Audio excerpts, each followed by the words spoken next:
ज़ोरिश, तुम कब खुशखबरी सुना रही हो? अब तो छोटे देवर की तरफ से भी खुशखबरी मिल गई। वैसे तो हमारे ख़ानदान में शादी के पहले साल ही बच्चा हो जाता है, और अगर ना हो तो फिर तुम्हारी चाची बिल्किस बेगम बोल ही रही थी कि चाची ने बात काट दी। बिल्किस बाजी, कैसी बातें कर रही हैं आप? मेरी तो अल्लाह की तरफ से औलाद किस्मत में लिखी ही नहीं थी। अल्लाह खैर करे, मेरे बारिक के घर को रौनकें लगाए। फ़िलहाल तो इन्होंने बच्चे के बारे में सोचा ही नहीं होगा। ऐसे कैसे नहीं सोचा होगा? अब तो सोचना चाहिए भाभी। भाभी जी, शादी को 9 महीने होने को आए हैं। हमारे ख़ानदान में तो ऐसा कभी नहीं हुआ। हमारे सारे बच्चे माशाल्लाह शादी के पहले साल ही खुशखबरी सुना देते हैं। अब मेरी रिमचा और राफ़िया को ही देख लें, शादी के पहले ही साल अल्लाह पाक ने चाँद से बेटे दिए। और मेरे देवर का बेटा फ़ैसलुल्लाह, उसने भी 2 जुड़वां बच्चों से अल्लाह ने उसको नवाज़ा। और माशाल्लाह मैं खुद पोती वाली हूँ। और यहाँ देखें, अभी अरूश और शहीर की शादी को मुश्किल से 1 डेढ़ महीना हुआ है, और मुझे तो इबादत भी जल्द ही खुशखबरी सुनाने वाली लगती है। पता नहीं उसके चाल ढाल से मुझे लग रहा था कि जल्द ही खुशखबरी आएगी। और यहाँ ये ज़ोरिश छड़ी छांट घूम रही है। बस कर दीजिए बिल्किस बाजी, अल्लाह ने खैर किया तो ज़ोरिश को भी बच्चा हो जाएगा। हम सब की दुआएं उसके साथ हैं। अम्मी बात ख़त्म करना चाह रही थी, जैसे दुआएं तो साथ हैं ही, लेकिन मर्ज़ी भी तो साथ होनी चाहिए। आजकल लड़कियों को वो डर भी तो लगता है ना बच्चे पैदा करने से। बिल्किस बेगम तो बात पकड़ कर ही बैठ गई थी, छोड़ने का नाम ही नहीं ले रही थी। ऐसा कुछ नहीं है पुप्पो, मुझे औलाद का कोई डर नहीं, बस आप मेरे लिए दुआ कीजिएगा। उसने खुद ही बीच में बोलकर जैसे मामला ठंडा करना चाहा। हम तो दुआ कर ही देंगे बेटा, लेकिन लगता है कि अभी तक तुम लोगों का अपना ही मूड नहीं बना। बेटा जी, शादी के शुरू के साल में मूड बना लिया जाए ना तो ही ठीक रहता है। लड़की को जल्द से जल्द अपने ससुराल में पैर जमाने चाहिए। और माशाल्लाह से तुम्हारे शोहर के 4 भाई हैं। याद रखना, औरत को मकाम उसकी औलाद ही दिलाती है। घर का कोना कोना साफ करने से या फिर एक एक का ख्याल रख लेने से सिर्फ तारीफ मिलती है, मकाम नहीं। वो बोली तो फिर बोलती ही चली गई, जबकि ज़ोरिश खामोशी से उन्हें सुनती रह गई थी। वो ज़्यादा देर सैरिश के घर नहीं रुके थे। जाते हुए भी उनमें से किसी ने कोई ख़ास बात नहीं की थी उससे, और वापसी पर भी वो खामोश ही रही। हालांकि सहरी से वो काफ़ी बातें कर रही थी और वो उसे किसी पेंटिंग के बारे में बता रही थी।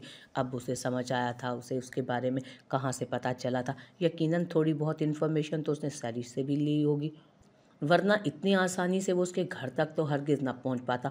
उसके बारे में इन्फॉर्मेशन लेने के बाद उसका पीछा करना शुरू किया था उसने, और कॉलेज गेट पर उसे बारिक के साथ देखा था। वो आसानी से उस तक नहीं पहुंचा था, बल्कि उसने काफ़ी छानबीन की थी उस तक आने के लिए। खैर, अब इन सब बातों को सोचने का कोई फ़ायदा नहीं था। कोई बात करो यार, इस तरह खामोश क्यों होती हो? आते हुए भी यूं ही चुपचाप थी, और अब जाते हुए भी। वो अपना कोट उतार कर पीछे फेंकता भी बोल ही रहा था, जब उसने निगाहें उठाकर एक नज़र उसकी तरफ देखा और फिर उसकी शर्ट पर मौजूद लंबे से बाल को। वो एक झटके से सीधी होती उसके करीब हुई वो एक झटके से सीधी होती उसके करीब हुई, और उसके कॉलर के करीब से लंबे बाल को उठाकर उसकी तरफ शक की निगाहों से देखा।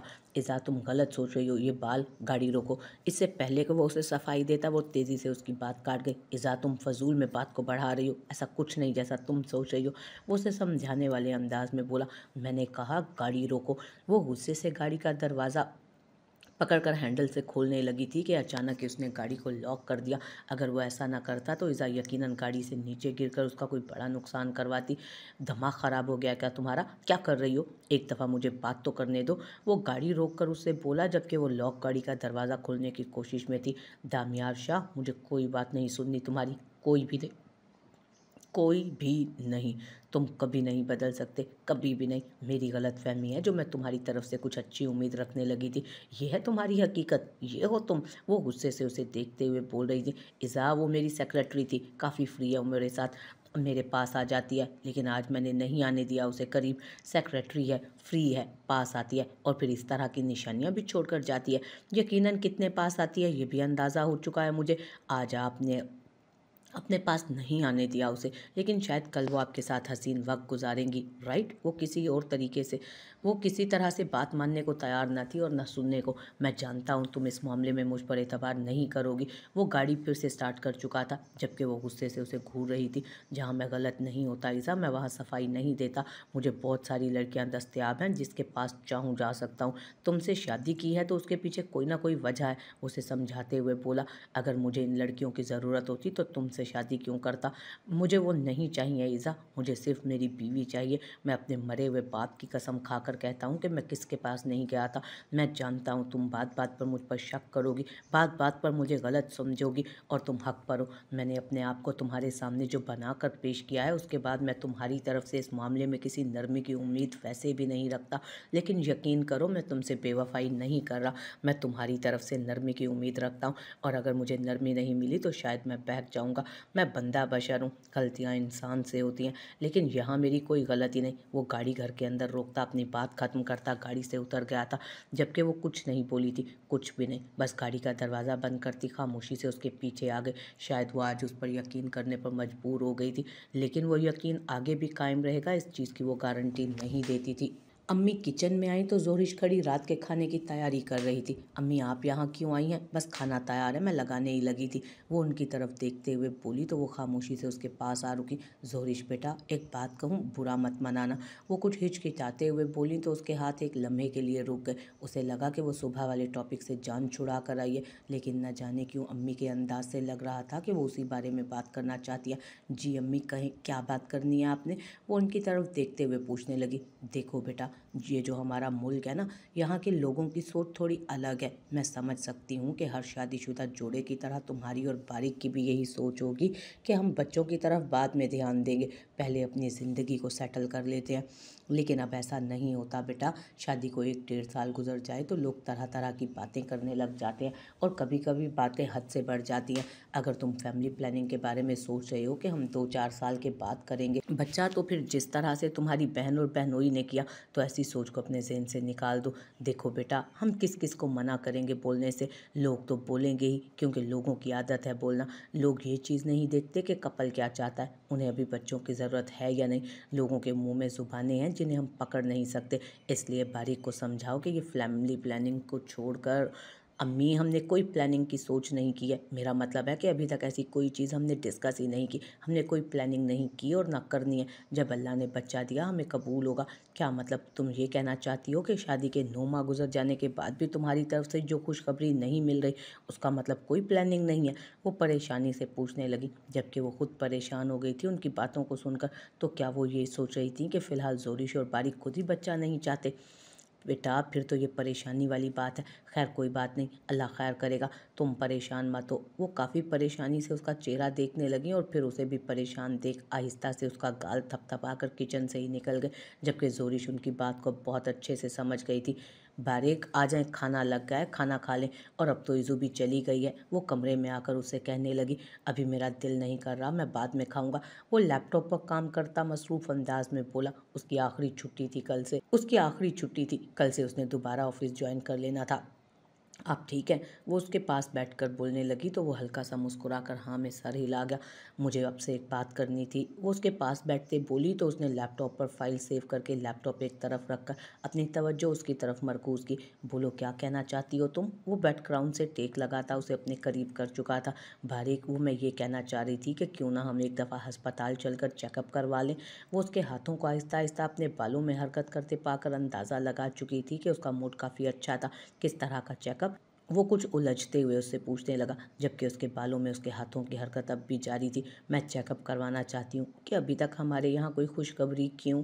ज़ोरिश, क्या हो गया तुम्हें? अरूश और शहीर की खुशी को एंजॉय करो ना। कुछ कपल्स को बच्चे जल्दी नहीं होते और कुछ को हो जाते हैं, बेकार में परेशान हो रही हो। ज़रूरी नहीं शहीर बाप बनने वाला है तो ज़राम की तरफ से भी हमें ऐसी ही कोई खबर मिल जाएगी। हमें सब्र से काम लेना चाहिए, अभी तो ज़िंदगी शुरू हुई है, हमें वक्त के साथ साथ चलना चाहिए। हो सकता है अल्लाह ने इतनी जल्दी हमारे नसीब में औलाद ना लिखी हो, या मुमकिन है कि ज़राम के साथ साथ मैं भी पापा बन जाऊँ।